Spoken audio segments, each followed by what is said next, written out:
പാദഹസ്താസനം എന്നൊരാസനമായിട്ടാണ് ഇന്ന് ഞാൻ വന്നിട്ടുള്ളത്. അപ്പോൾ ആരും തന്നെ സ്കിപ്പ് ചെയ്യാണ്ട് കാണാൻ ശ്രമിക്കുക. അപ്പോൾ ആദ്യം തന്നെ നമുക്ക് കുറച്ച് നേരം റിലാക്സ് ചെയ്തിട്ടിരിക്കുക. അതായത് നമ്മൾ എന്ത് ആസനം ചെയ്യുമ്പോഴും അതിനു മുമ്പ് വാമപ്പ് ചെയ്ത് പ്രാണായാമമൊക്കെ ചെയ്തതിന് ശേഷം കുറച്ച് നേരം റിലാക്സ് ചെയ്ത് ഇതുപോലെ കാല് മടക്കിയിരിക്കാൻ പറ്റുകയാണെങ്കിൽ ഏറ്റവും നല്ലത്.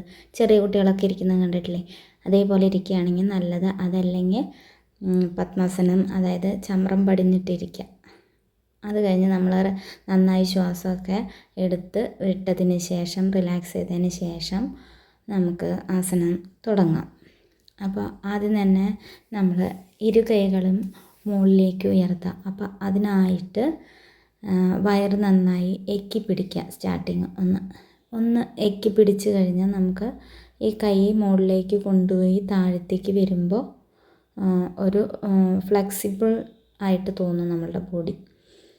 അപ്പോൾ അതിന് വേണ്ടിയിട്ട് വയറൊന്ന് എക്കി പിടിച്ചതിന് ശേഷം, അതായത് ശ്വാസം എടുത്തുകൊണ്ട് കൈ മുകളിലേക്ക് ഉയർത്തി കുറച്ച് നേരം ഹോൾഡ് ചെയ്തതിന് ശേഷം ശ്വാസം വിട്ടുകൊണ്ട് താഴേക്ക് ഇതേപോലെ കൈ തറയിൽ പതിക്കുക. നമുക്ക് സ്റ്റാർട്ടിങ് ഫ്രണ്ടിൽ, അത് കഴിഞ്ഞ് സൈഡിൽ, എന്നിട്ട് പറ്റുമെങ്കിൽ കാലിൻ്റെ ബാക്കിൽ പിടിച്ച് ഇതേപോലെ തല കാലിൽ മുട്ടിക്കുക.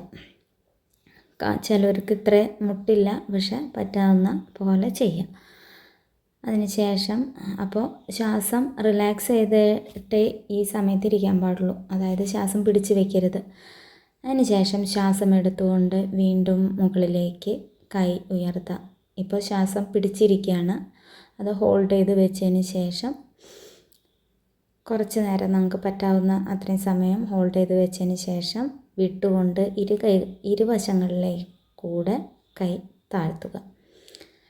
അപ്പോൾ നമുക്ക് ഇത് ചെയ്യുന്നത് ദഹനത്തിന്, അതേപോലെ ഈ കാലിൻ്റെ അതേപോലെ പുറം, അതായത് നട്ടെല്ല്, ആ ഭാഗങ്ങളിലൊക്കെ നമ്മൾക്ക് സ്ട്രെച്ചിങ് വരുന്നു കൈ. അപ്പോൾ ഇതുകൊണ്ട് തന്നെ നമ്മളുടെ നട്ടെല്ലിനും സ്പൈനലിനൊക്കെ നല്ല ഫ്ലെക്സിബിൾ ആയിട്ട് മാറും നട്ടെല്ലൊക്കെ. അതേപോലെ നമുക്ക് കൈ ഇതേപോലെ സൈഡിൽ വെച്ചിട്ട് ചെയ്യാൻ പറ്റുള്ളൂ എന്ന് വെച്ചാൽ അങ്ങനെ ചെയ്താൽ മതി. എല്ലാവർക്കും കൈ ബാക്കിൽ പിടിക്കാൻ പറ്റിയെന്ന് വരില്ല. അപ്പോൾ കൈ ഇതുപോലെ ബാക്കിൽ പറ്റാവുന്നവർ പിടിക്കുക, അതല്ലെങ്കിൽ ഫ്രണ്ടിലോ സൈഡിലോ കൈ വെച്ചുകൊണ്ട് ചെയ്യാം. അതിനുശേഷം കൈ ഇരുവശങ്ങളിലൂടെ പതിക്കാം. അതല്ലെങ്കിൽ നമ്മൾ സ്റ്റാർട്ടിങ് എങ്ങനെയാണോ എടുത്തത് അതേ പൊസിഷനിൽ തന്നെ ഫ്രണ്ടിലേക്ക് കൊണ്ടുവന്ന് കൈ താഴേക്ക് വയ്ക്കാം.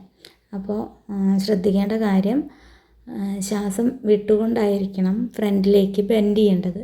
അതേപോലെ റിലാക്സ് ചെയ്തിട്ടാവണം നമ്മൾ തല കാലിൽ മുട്ടിച്ച് നിൽക്കേണ്ടത്.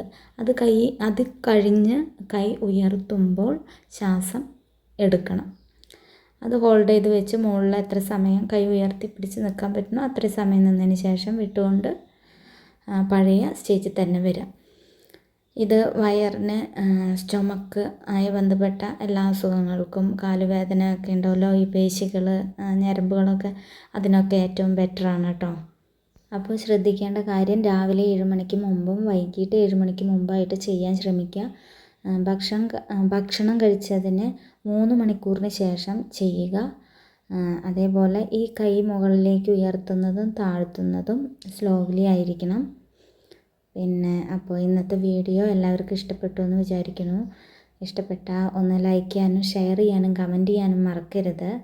ഈ ആസനം തൈ മസിൽസ് സ്ട്രോങ് ആക്കാനും അതേപോലെ തന്നെ തലച്ചോറിലേക്ക് ബ്ലഡ് സർക്കുലേഷൻ കൂട്ടാനും മെൻസ്ട്രൽ പ്രോബ്ലങ്ങൾക്കും വളരെ ഉത്തമമാണ്. അപ്പോൾ എല്ലാവരും ഒന്ന് ശ്രമിച്ചു നോക്കുക, പറ്റാവുന്ന പോലെ ചെയ്യുക. അപ്പോൾ ഒരിക്കൽ കൂടെ ലൈക്ക് ചെയ്യാനും കമൻറ്റ് ചെയ്യാനും ഷെയർ ചെയ്യാനും മറക്കരുത്. അടുത്ത വീഡിയോ ആയിട്ട് വീണ്ടും വരാം.